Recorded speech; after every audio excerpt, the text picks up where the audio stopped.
actually, it's like a library, they had a museum in Laurel, Mississippi.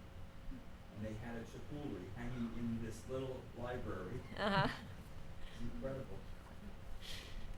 Yeah. Prolific. So I think we can probably begin the meeting. We'll call the meeting to order at 7:04 p.m. This is the Landmarks Board meeting of July 18th, 2023. Present are members Vicky Kahn, Tim Ganettis, Susan Cherry Clark, Vicky Kahn, Barbara Roberts, and Stephanie Davis, Bill Hine, and Ed Wisnowski. Absent are Martha Green and Jeff Gibbons. This meeting is being conducted under town and New York State law providing for in-person and remote participation. Individuals may undertake remote participation by activating the Zoom link found on the published agenda and at the town clerk's agenda and meeting portal on the Southampton Town website.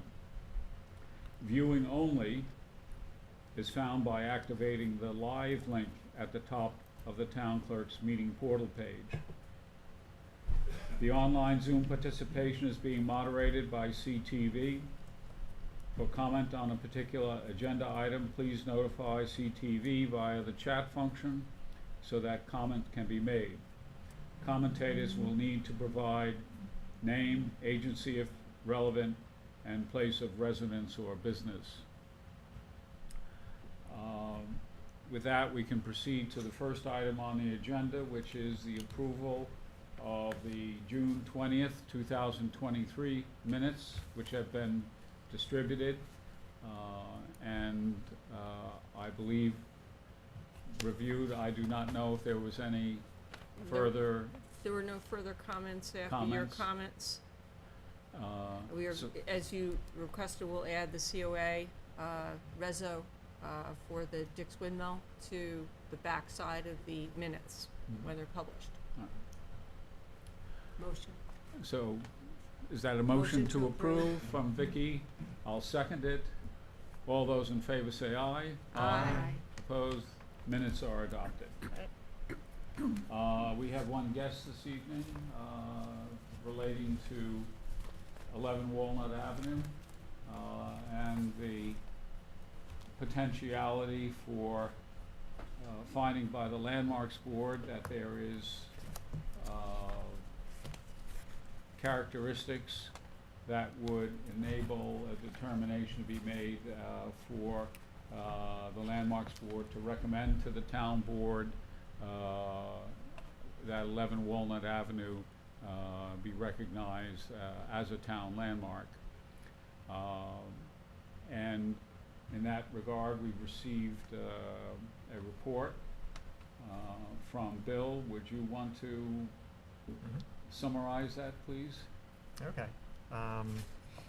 We did look at this perhaps 2 meetings ago as a construction application, and we had no objection to that application.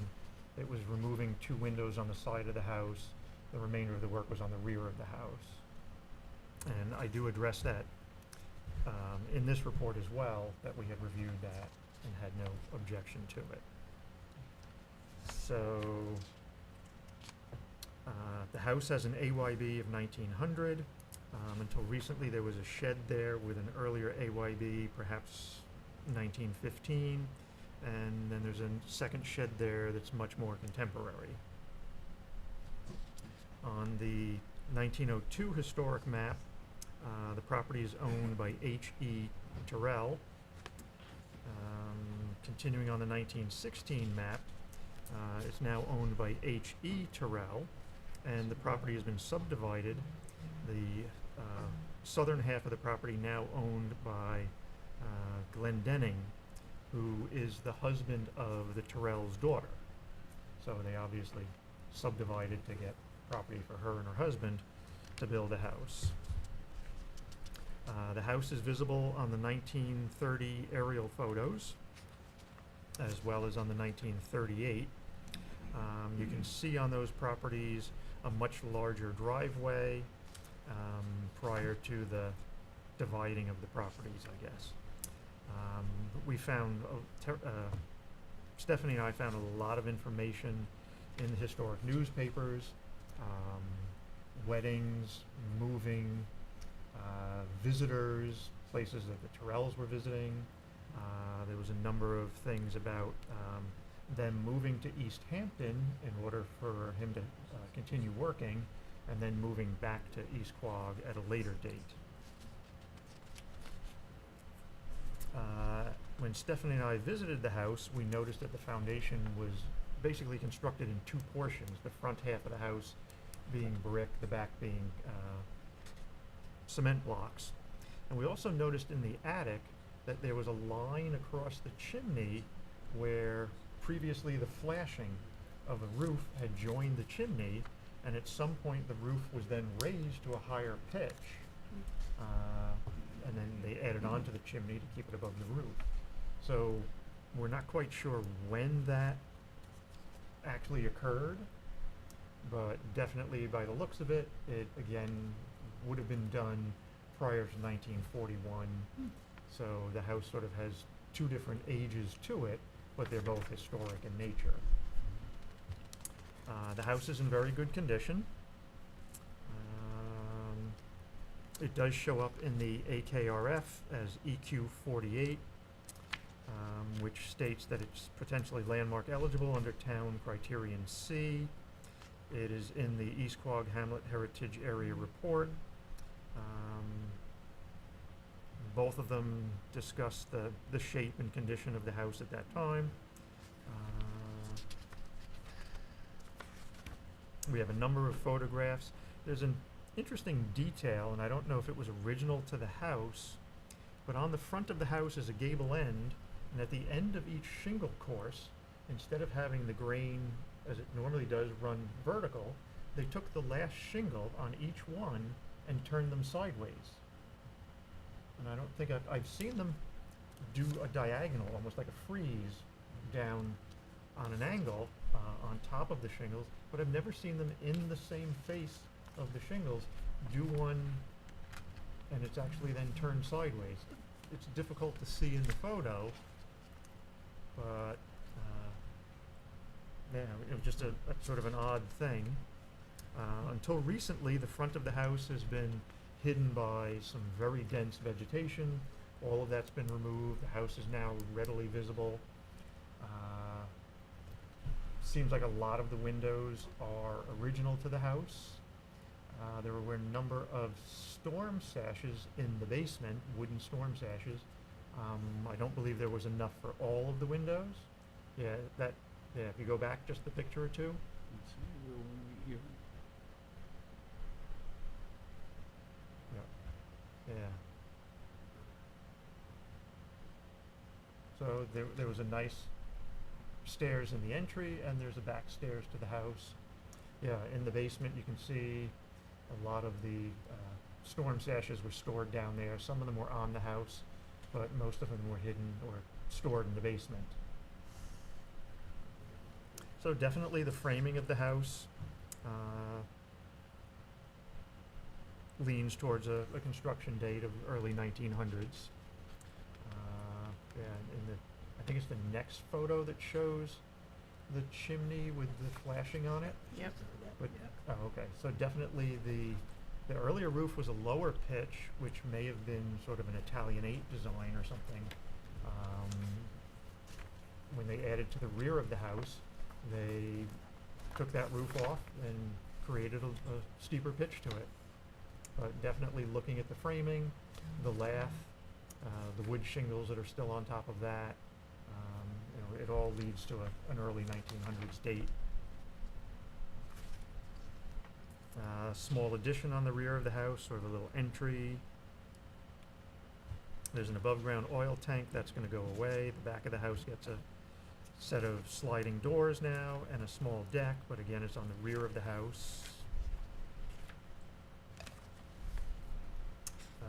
The porch had recently looked like it had been chemically stripped of the paint, so that's all new. The porch posts were just simple square posts. They probably they may have had turn posts at one point, and probably had some sort of a base or a cap detail on them. We had an earlier photo. Yeah, okay. The stairs seemed to be original. It was an interesting stairs on the interior that had a nice curve to the top of it. The handrail and the stairs all curved and then turned up into the ceiling. All of that's still in good condition. Interior of the house was in nice condition. Interesting, it had transoms on the second floor, but they were fixed. Most of the time the transoms were added to let ventilation through the different rooms. These, for some reason, were just there for light. They didn't operate. A lot of the original door hardware was still there, original doors, original trim. There was a strange truss, I would call it, in the attic, about where things changed at the chimney, which had a metal rod in it. Seemed like the truss was holding up the rod as if they were suspending something from it. It wasn't holding something up above, it was holding something down beneath it. Locust posts in the basement.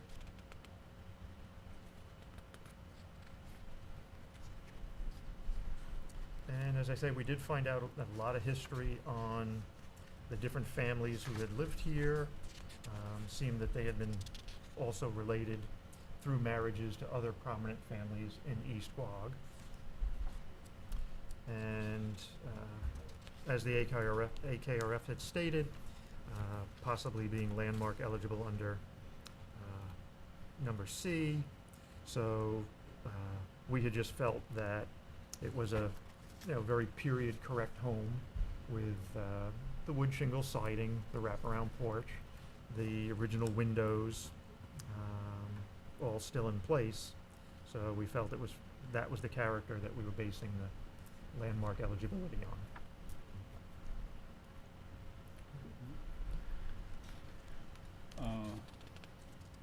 One thing I found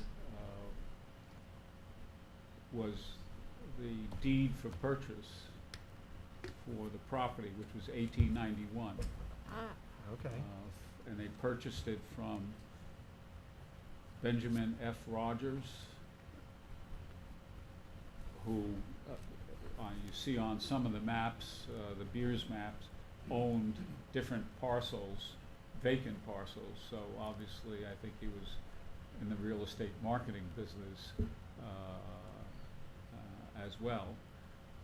And I searched high and low myself for trying to find building reference in the newspapers. Could not find any. Didn't find it either, yeah. But he was a mason by trade, and his brothers were all carpenters, and his father was a contractor, Richard Schuyler Terrell. Okay. So I would not be surprised if this was a family-built enterprise.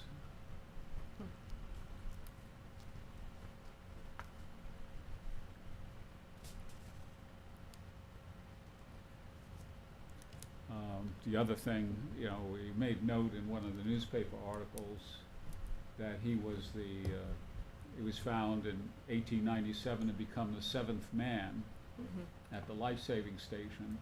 He worked for the life-saving station in Southampton, Yes. not Shinnecock. Oh. And the seventh man was a seasonal role. In the winter time, they put on an extra man in order to provide extra support on shore in the difficult surf when the surfmen went out in the boat.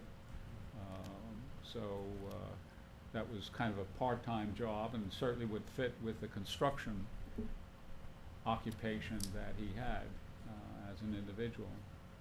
That's about the only historical notoriety I could find for him as an individual. Perhaps as well raising a big family in that house, you know. You could understand why maybe they put on an addition at some point as well. I think 6 kids, I think, did you? Yeah, I think Say? one may have died in infancy, but yes, they Yeah. had quite a group of children.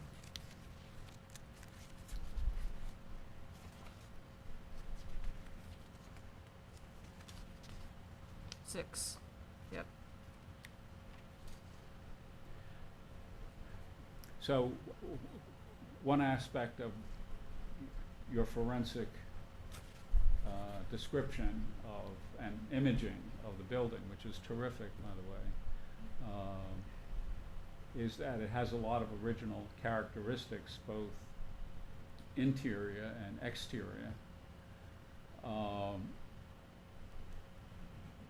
One of the descriptions of the Heritage Area Report for that house was that it was Queen Anne in style Mm-hmm. by virtue of having some of those features of the Queen Anne structure, which, you know, was a wraparound porch. You suggested the porch was a later addition.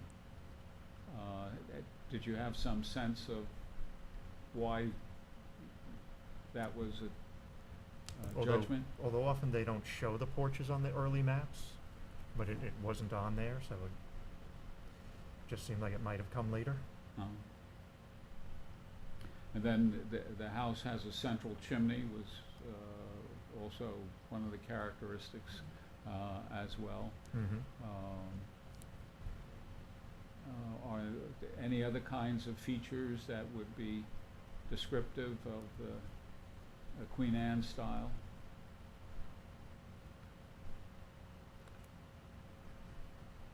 I think, let me see if I think you put the descriptions in Yes. the report here. Let me see if I can find it. Yeah, the AKRF calls it a 2-story cross gable wood frame residence built around the turn of the century. It retains 2/1 and 2/2 light double hung sash, a brick chimney, wood shingle cladding, a wraparound porch. Appears original, although the house is partially obscured. It appears to retain sufficient integrity.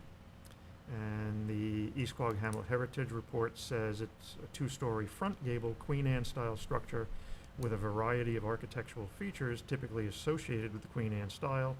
Has a wraparound porch with square posts, 2-story cross gable with a hip roof, central brick chimney. It's clad with cedar shingle siding and asphalt roof, double hung windows with 2/2 divided light patterns. The gable end windows appear to be a replacement. This home is not depicted in the 1902 or earlier historic maps, but is shown on the 1916 map owned by H.E. Terrell. Although town records show a construction date of 1900, a circa 1910 construction date is indicated by historic maps. So that is an error, that it is depicted on the 1902 Yes. It map. is. Yeah, so Yep. there's an Yep. error in that Yeah. description there. And in looking Tough at to the find. census data, I think it appears the earliest that I found was 1910, showing location there. So I don't know Mhm. whether they were there earlier than that, but you know, there's always that kind of possibility of doing more research on it than we have. So the prospect for our looking at this is basically whether or not we find there's enough merit in the house that it might be recommended for landmark designation, with the opportunity for a potential easement to be purchased with a CPF. Do we have opinions on that, given what we reviewed here?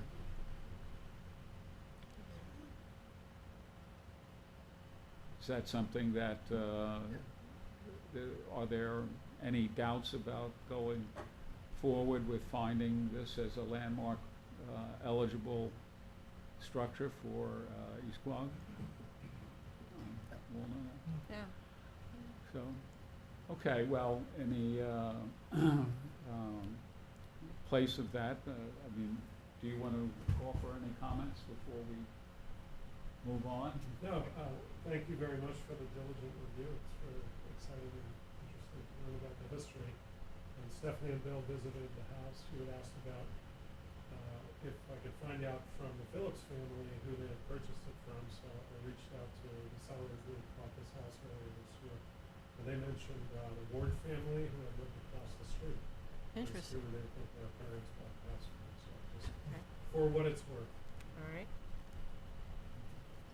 And then Burr Phillips, one of the children, he now lives in New Hampshire. I had met him at the closing. He said he thought he might have a, I don't know if it's bill of sale, but he thought he had maybe a record of the building materials from the home build. And he said if he could find it, he'd definitely give me a copy of it and I'd turn it over to you. So if I come up with something like that down the road, I'd be happy to share. That would be wonderful. That would help validate the age of the structure. Yeah. Definitely.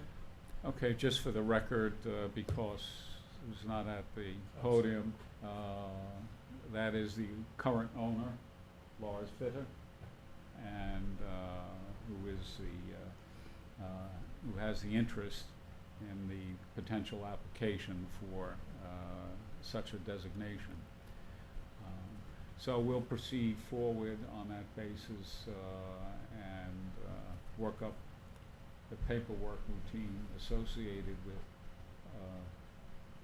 making a recommendation that would be in conjunction with an opportunity for the CPF to do an evaluation.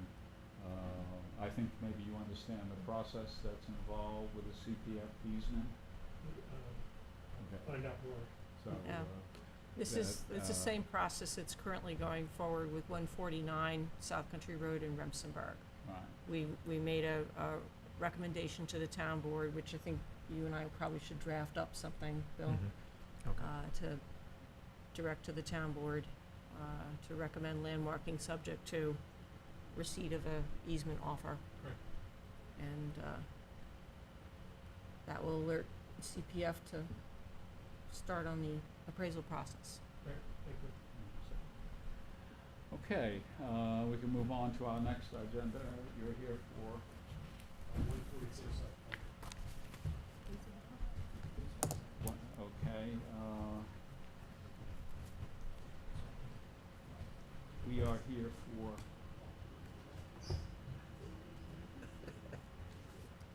Hmm? without an individual. Sorry. Yeah.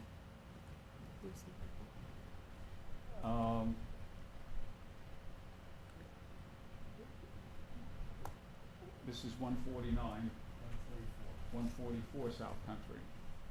Edge of Woods. Edge of Oh, Woods. Edge of Woods, I'm sorry. All right. So you're at the top of the agenda pyramid. Okay, so I got a call from Jeff Gibbons, who paid a visit to the site. Didn't get a chance to get on the property, but around the property. He did indicate that the work that had been done on the cottage so far was a matter of just re-roofing and patched re-shingling that had been done. He noted the application was mostly for interior reworking with some minor exterior changes, sliding doors on the rear and so on. The cottage was screened by fairly new landscape activity, so it wasn't very visible. In the paperwork, I could not find a definite date for the cottage that I thought was reliable. And in going back, looking at the maps, you can see on the maps that there is a structure present, blurry in character, in 1930 and 1938 from the aerial images. And in the 1916 map, you can see the placement of a structure on the property in that appropriate area. This property is part of a late 19th century development called Hampton Park, which was undertaken. Susan, you sent along the I little uploaded bio of Whitaker, Judge. Right, it's, in a sense related to the 437 North Sea Mecox. At Right. the end, I had the other Hampton Park. Right. But this one seemed to be, at least what was a Mrs. Thomas Whitaker Bisgood. And of course, that was either a daughter or a sister of the judge that had 437. Yeah, it was a tight-knit group because she, Anna Bisgood, sold some extra portion of a property to Helen Hartley. The Hartley family then owned multiple generations of the property.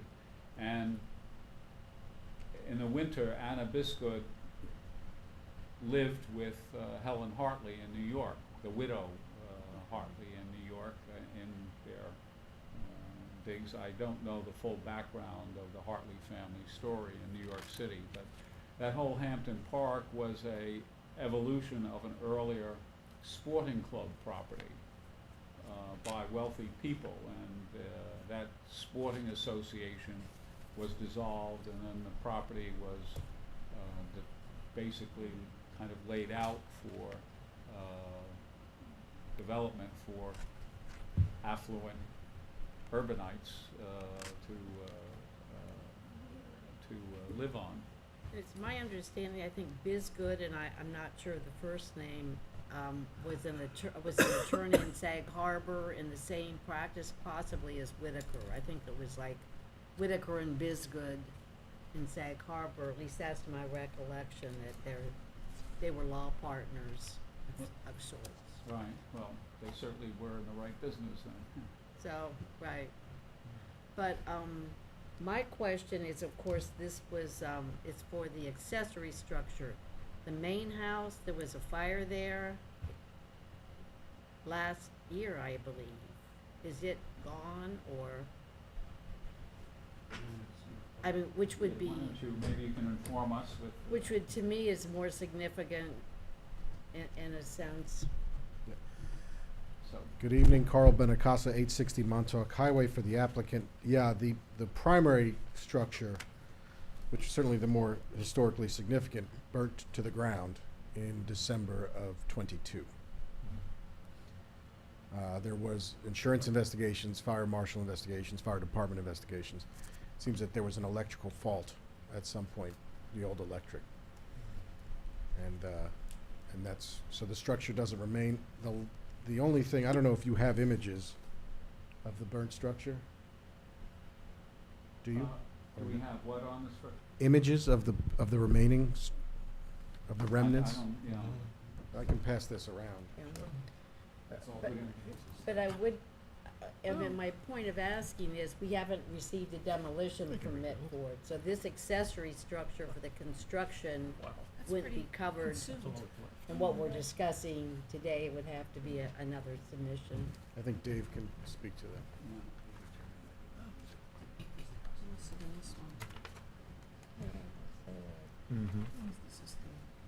Yeah. Was a demo permit was ordered? Porch. There was a determination made that because the house burned down, it didn't need a referral. Okay, but that, That's, It was, the house was gone. and, that might explain why on the property record, there's only a record for this structure number 2. The structure number 1 has been already wiped out of the files.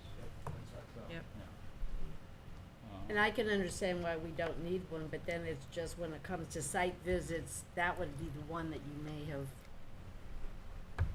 The property is in still relation flagged. to the others. The property is still flagged because the cottage is Oh, also right. flagged, yeah. But that would have been the main structure would have been the one of course, primary significance. So I was wondering if we were getting at something to Yeah, that. so that, the primarily significant structure is gone, but the cottage, the second structure, is still Right. And I significant. saw it marked on the map that it was either to be demolished or something. I'd seen that, but I was just, okay. It, just in any case and for everybody's information, Jeff Gibbons, who visited the site, said from his examination that he saw no problem, that the existing cottage had been remodeled before, and in fact, part of it may have actually been a garage at one point that had been And incorporated into the and structure. this is for work that's already been completed? No. No, okay. There's we're proposing to, basically, the external work is related to windows and doors. But I think what was suggested was that there were other improvements at an earlier time. So the historical nature was somewhat compromised at that point. So basically what's completed is a re-roofing, which took place, which doesn't require anything, and patching of shingling on the side. Sure. And there's Exactly. nothing else that Okay. Jeff observed in terms of his report. So without, does anybody have any other kinds of concerns that might be raised? As I said, the kind of historic significance of it is probably much diminished by changes over the years, and that its historical emergence is not clear. If there's no problem, I would fill out the paperwork with, no objection to the application for this property. Okay. All right, good. Yeah, just for our minutes person.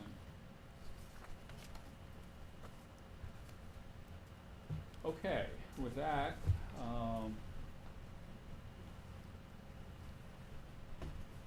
we can move to 27 Lower Seven Ponds Road, which I believe Susan did something right now. Yeah, okay, now I have to.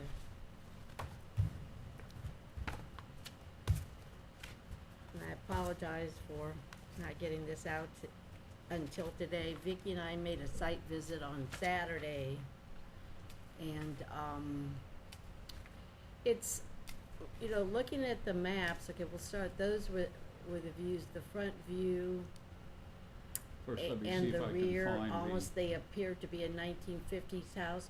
But when you look at that gable, and this is just, and I'm speculating, that one gable's a little bit elongated as, more like a salt box. But I'm speculating it may have been moved there. In fact, when I looked more closely on the maps, I thought I had seen it on the 1954 map. And when I looked closer, it was farther over to the right. And that's the structure I think that was probably moved. But it's on Lower Seven Ponds Road, right there. and it's an 8.05 acre property. And we reviewed it last month, in June. We got a referral from the planning board. There's gonna be a subdivision there, 2-lot subdivision. And the property off, some to the left, of course, you can see there's some wetlands there. But the property off to the left is going to be subdivided from where the house is. Directly behind the house is Flax Pond. I've also seen it called Halsey Pond. And it's viewable from the backyard, but not part of the property. It's about almost 7.5 acres according to one survey. But that whole area is really significant because of the 7 ponds, and it was Flax Pond's one of them that flowed southeast and helped power the water mill. This particular house, when Vicki and I viewed only the exterior because it was occupied at the time, and we didn't have permission, of course, to go in, but there are no historic materials There's nothing left. on the exterior that evident at all. In the application, if you look at the interior pictures, there appears to be an open floor plan. And also, if you look at the bottom right picture there, or the bottom left and right, the other reason I just thought it was not just a regular 1950s house, newly made, is because there seemed to be an addition for the entrance. The entrance, normally a 50s house, you would have gone in the center and had a lot of divided 3-bedroom, 2-bath, or 1-bath, whatever. But that one, the entrance actually appears to be added on the front top left picture. It's added on the right. You can see the chimney right behind it. So I thought that was unusual. It looks like a barn or a shed structure with a entrance added. And then the slope of course, the gables. And then the interior was an open floor plan, which would have been unusual for the 50s. And when I finally looked more closely at the 1954 map, not sure to go down. Okay, 1954 map, there's a structure farther to the east that appears to be the same shape. And if you look over on the 1961, it's no longer there. But there's a structure, that would be the subject structure, but if you look over to the right, where the circle is in the 54, it's gone. So my guess is, but what happened is, and I didn't realize that, okay, well, the one thing that this road isn't shown until the 1873 maps. There are no structures, no road in 1858, a road in 1873, no structures in 1894, none in 1902. The first structures appear on the 1916 map, and they were for J. Newberry. Newberry was a farmer. I found a Samuel J. I didn't find very much, only one reference to a John, but the Newberrys also had land over off of North Main Street. And I think that the one Newberry daughter, Dorothy, married the Halsey that Albert, 1817 Ponds Road. But it appears to be approximately, by 1923, had been sold to a Frank Bolaris, and he ran, I didn't realize there'd been a 7 Ponds poultry farm there, but I found the ad and I'm like, oh. And he had that for at least 30 more years before he sold it to the socialite John W. Little.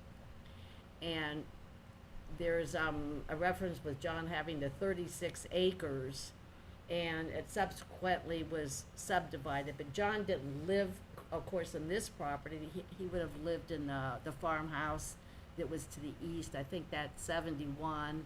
I found an affidavit saying that he converted a barn at 67 that I didn't realize is farther back.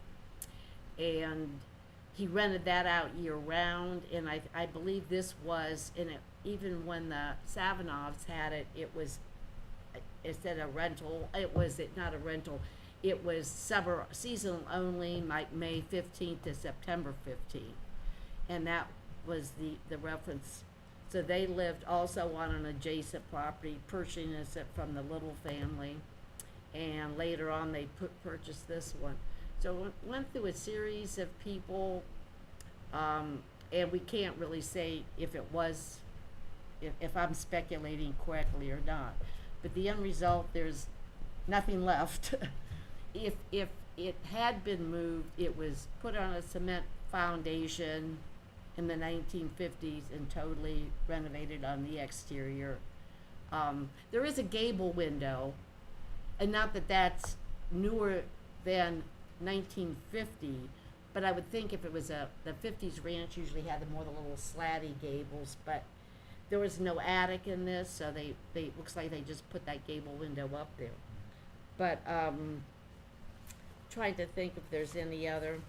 I actually found a wonderful obituary in a picture with John W. Little, because he was involved in the oil companies, in the National Golf Club, the hospital, a poet, a writer, and did a lot of. One article had that he had a greenhouse, which would not have been on this property, but they on adjacent one, and grew banana trees, and wrote articles about how to grow your own banana tree. So I think a lot of his publications were local and published in the local newspapers, but they also said Reader's Digest and the New York Times. But it seemed after he divorced from his wife, it was sold, and the house that he lived in went to eventually to his daughter, then the ex-wife of Larry Rivers. So he seemed to be part of whatever that group also was, the artistic group that hung out in the art world here, and also did philanthropic work. But the end result is this been subdivided a couple times to arrive at this property. The house has been renovated, and there doesn't appear to be anything of historic integrity left, and it's not on the 2014 Historic Resources Survey. Well, to some degree, the individual you're talking about, John W. Little, is not your usual property owner. Right, all 36 acres, poultry farm, 1953 purchased it. Yeah. But, you know, among other things, if he's involved in the Right. oil business, if he's might have some significance, industrial significance in Right. The history of the U.S., but anyway. So he But- graduated from Dartmouth 1940, so he would have been about approximately my father's age, so it was like sort of interesting to see what he was doing at different periods in his life. But you find no reason to No, I mean, be concerned about the, well, basically. Second the- floor. The proposal's to put on a second story. right, So they're not really demolishing the house, but once you put on that second story, whatever beams you see inside will be gone, but that's interior. right. And there's nothing there really on the exterior. In fact, until recent years, there was a 6-foot plastic stockade fence that you passed every day that you couldn't really see this house. Actually, I was surprised that they would put a second floor on this structure, because it's been so heavily modified. I mean, with, let me be generous and say those are Home Depot windows. I mean, I don't know. But, why wouldn't they just demolish it? There's absolutely nothing of historic interest that we could find in the property physically. Yeah. I think Susan did her usual terrific job in researching the history of the occupancy and the potential relocation, but what's left there, there's really nothing. And there was an engineer's report Yes. submitted, and the fellow said that the foundation was in excellent condition, would hold a second, well, only from what he could see. He couldn't verify from what was unseen. He might suggest filling it in to stabilize it, but We that couldn't is- get inside, but it, so we couldn't even see the basement or anything. Yeah. We could just view it from the exterior. and the family's owned it, I think, since 2018, so. Now, the only thing I'm not sure is so often, I don't really research the more recent names quite as closely as if they were related to the Littles, that it was in the family. I don't think so, longer than I thought. But even, like there was a Lucy Tucker that owned a house, well, then I realized that Lucy was John's daughter. and she was the little, but this one I don't think is related at all to the Little family or the Savanovs. But So- that's, Okay, so you recommended no yeah, I'll, concern, no yeah. objection, so are there any comments to be made on this? If Nope. not, and Susan, would you yeah, do that. write, thank you, appreciate it. 81 Foster Avenue, which has its own form of confusion.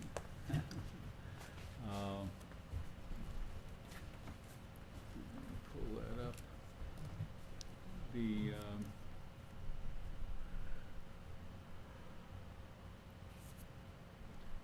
house involved here, we can just position it a little bit in Hampton Bays, not far from the shoreline of Shinnecock, west bank of Shinnecock. Identify oblique.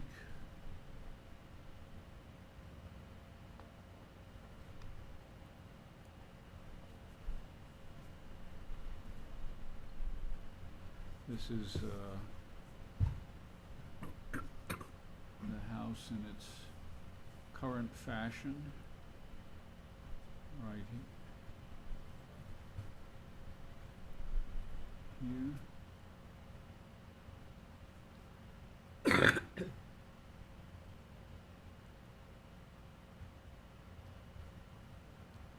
There you see it has a garage and attached to it, and a second story and an enclosed porch. As a proposed addition to be put on this side, a one-story addition. And it's going to have a balustrade on top of it. Stylistically, I'm not sure it would totally fit the existing character of the structure, but that is what's proposed. The rendering sent along, Tim spotted that the renderings that were in the application were not in character with the description of the work that was to be done, and in communication with the owner said that was some of the architect sketching out possible future looks to the house, but that was not part of the application, and that was not something that was to be reviewed. Myself, I didn't find much to be concerned about in the application. Just to bring up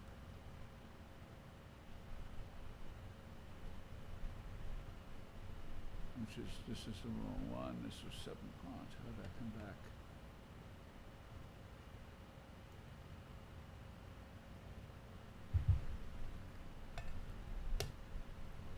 That one, the chimney looked really huge. I almost thought it was a cupola at first, and I had to Yeah, so this look a is little closer. this is the current front look of the house. That's there. Looks like originally built as a summer cottage originally, with dated characteristics. And the owner provided a really interesting history, which we don't need to go through, but she seemed to Yeah. know who had. So this is the addition that's to be there with a oversized chimney on the addition. I'm not sure it's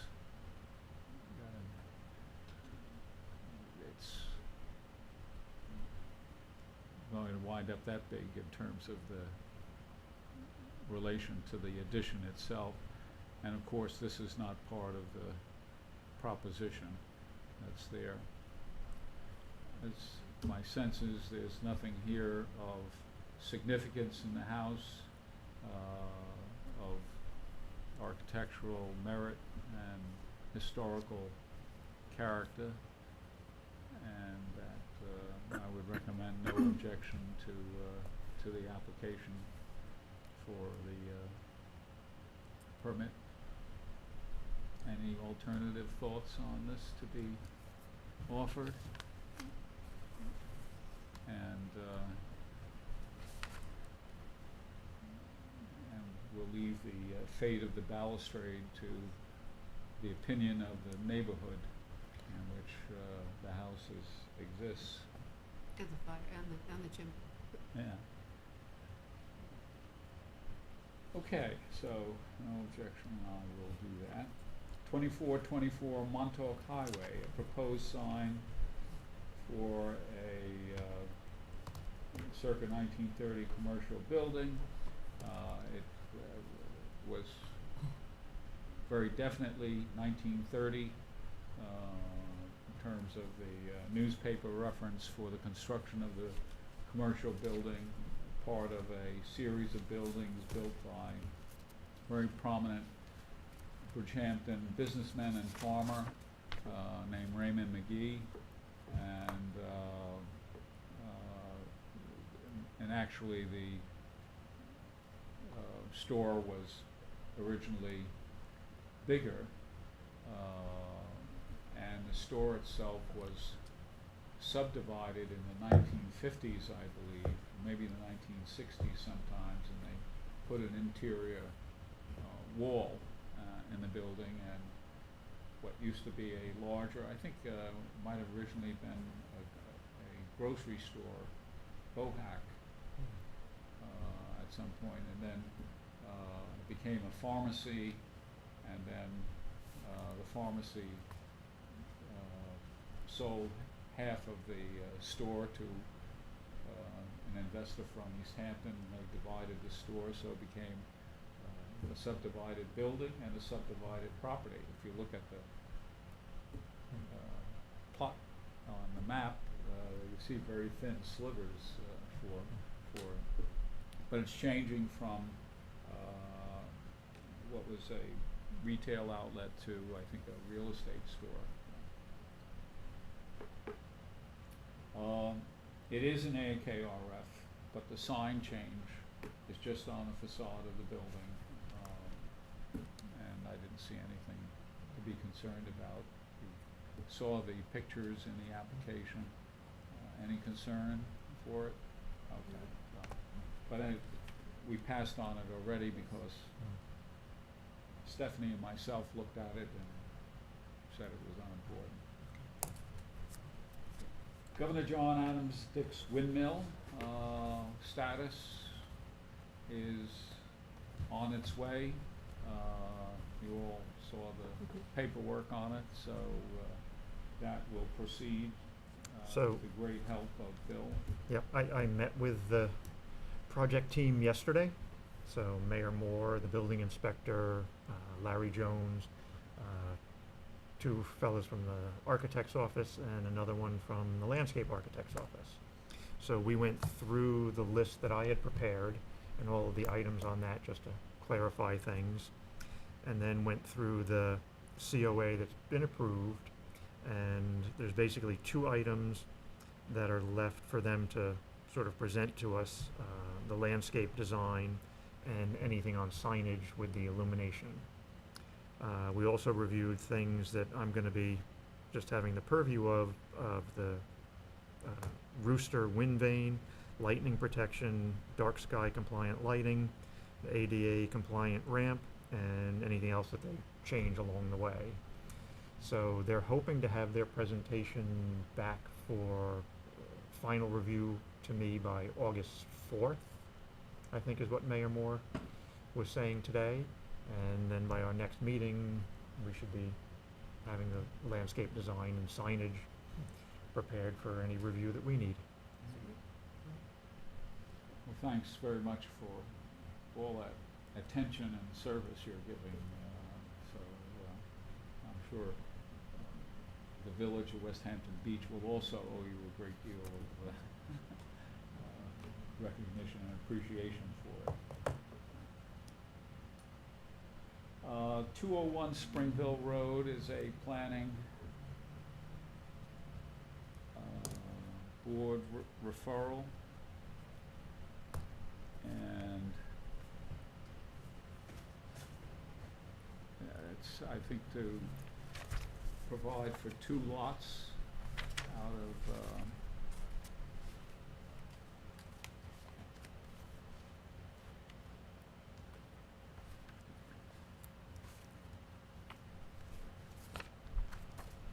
subdivision, right, to be provided, and that, if I get the location up here, just to look at it.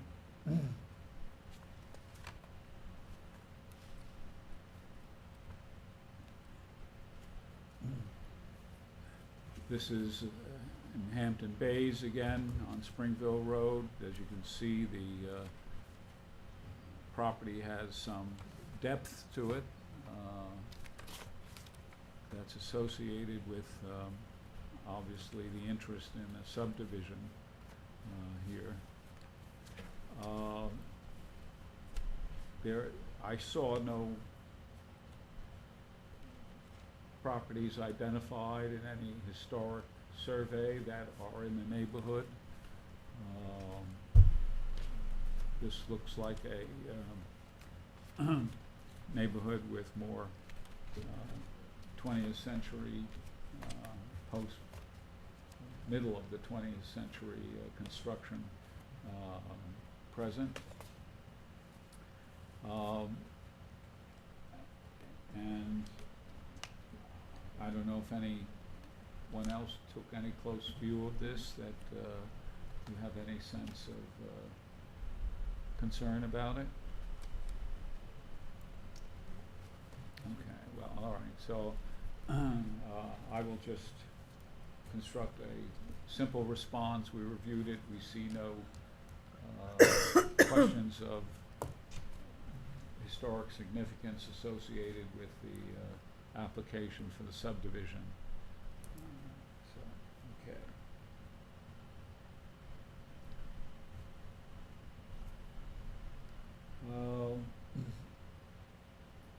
76 Main Street, West Hampton Beach Performing Arts Center.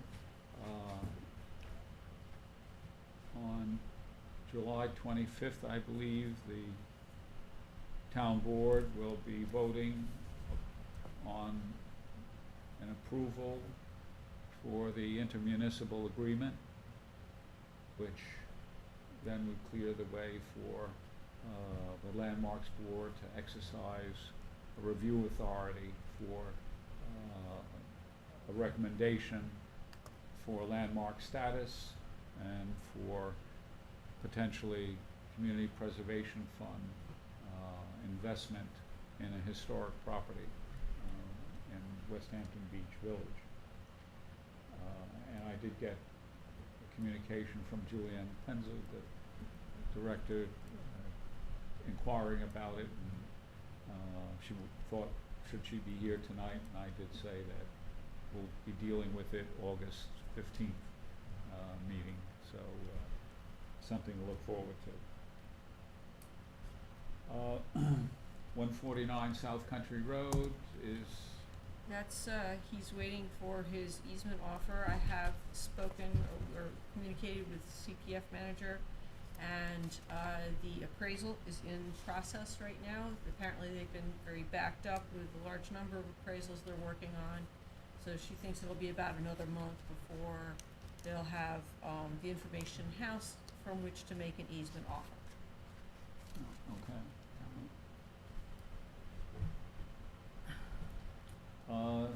Bridgehampton Historical District status. Julie Green finished corrections on the draft inventory and style report for the Bridgehampton Historic District, and it's posted, a link is posted on the basic Landmarks Board webpage, so that will allow easy access to it. I still have some reference material to construct to go along with it. I'm not sure exactly how the reference material will get into the hands of the owners, but that I'll figure out along the way. One of the questions would be, though, if the information goes one way or the other by either the town clerk giving notice to the property owners that there is a historic district under consideration, or whether there is an independent communication from the Landmarks Board initiative. The question is, who's going to field the questions from the owners? You know, the existing communication pattern is you go to the web page, you want to communicate something, you communicate to Landmarks, which I'm not sure is the way in which questions would get answered.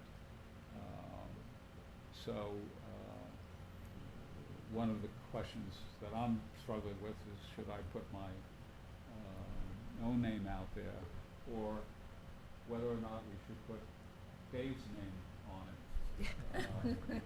And we'll figure that out along the way, but that's just one open issue in terms of responding to the curious and or the angry on the prospect. Next Monday, I'll be making a presentation in the Bridgehampton School auditorium on the historic district for members of the community, so we'll see whether there's a turnout there or not, and hopefully we'll get some newspaper coverage that would help. When is that? So, When did you say you're making the presentation? Monday, July 24th, a week, less than 6 days from today. In the evening or, Pardon? in the evening? 4 p.m. Oh, 4 p.m. That's at the high school? At the, well, the Bridgehampton School. Bridgehampton's not big enough for a high school.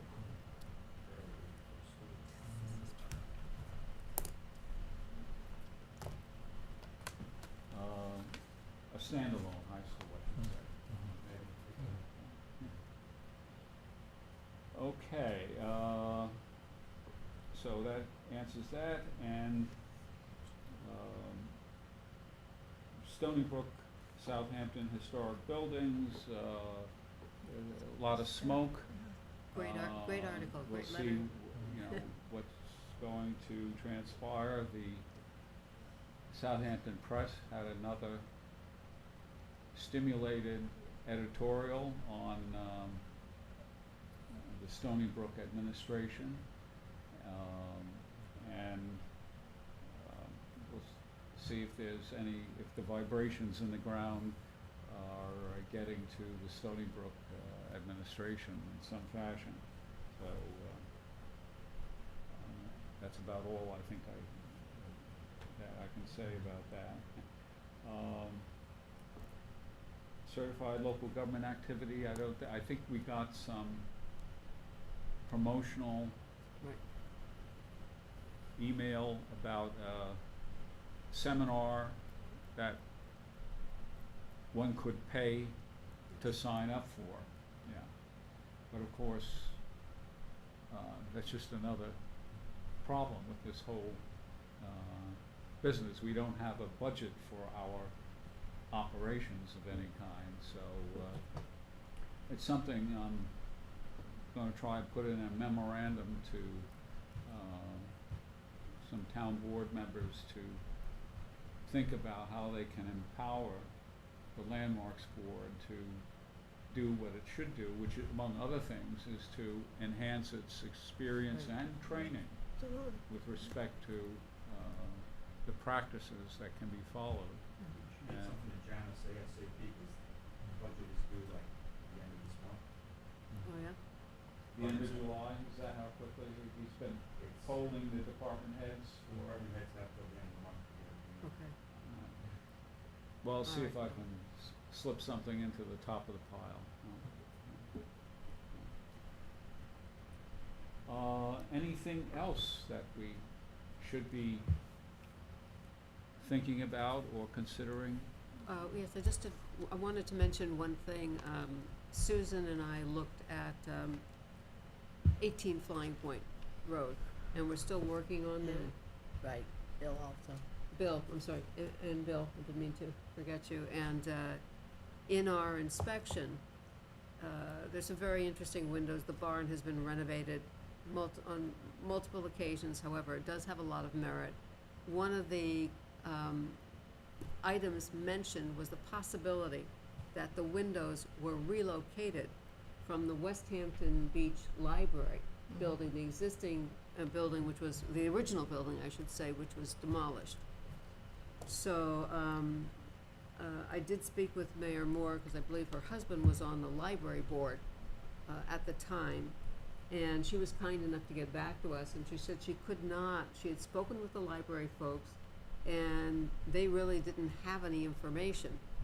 But I think it's something we should follow up on, because when I looked at the photographs that were on the web of the existing, of the original West Hampton Beach Library. Diamond lattice windows in the Exactly. front and the door. Exactly, they're very tall windows, very distinctive, and then you look at what's there at the barn.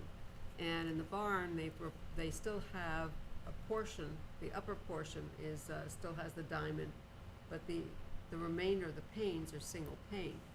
So it's not really clear, but they, you know, there has to be a reason. They look just like the, and we're trying to find out, maybe with the current ownership's help, and maybe you'll know more, Stephanie. I mean, Yeah, So I we might have some information in the West Hampton Beach Historical Society archives okay, that may speak to that. So I can make a note to contact our collections manager okay, and see if we have any historic photos that would be great. of the library in our records. The question is whether they were whether in the process, in the demolition process,